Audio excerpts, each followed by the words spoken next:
লালমনিরহাটের দহগ্রাম সীমান্তে সৈন্যরেখার কাছে কাঁটাতারের বেড়া ও লোহার খুঁটি বসায় ভারতীয় সীমান্তরক্ষী বাহিনী।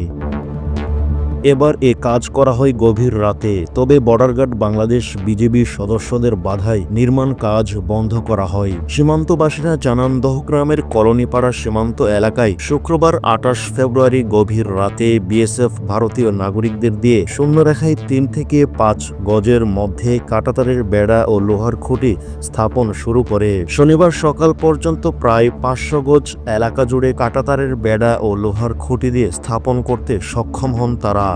পরে খবর পেয়ে বিজিবি জওয়ানরা ঘটনাস্থলে গিয়ে অবস্থান নেন। এতে কাজ বন্ধ করলেও নিজেদের সীমান্তে শক্তি বৃদ্ধি করে বিএসএফ।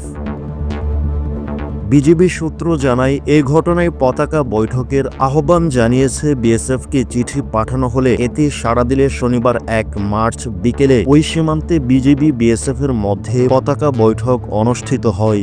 বৈঠকে বিজিবির পক্ষ থেকে পানবাড়ি কোম্পানি কমান্ডার সুবেদার আইব আলী ৭ সদস্যের প্রতিনিধি দলের নেতৃত্ব দেন।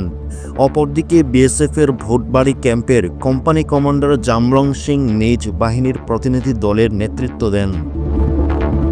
পানবাড়ি বিজিবি ক্যাম্পের কমান্ডার সুবেদার লুৎফর রহমান জানান, কিছু না জানিয়ে আবারও কাঁটাতারের বেড়া নির্মাণে কঠোর প্রতিবাদ জানানোর পাশাপাশি সীমান্তে টহল বৃদ্ধি করা হয়।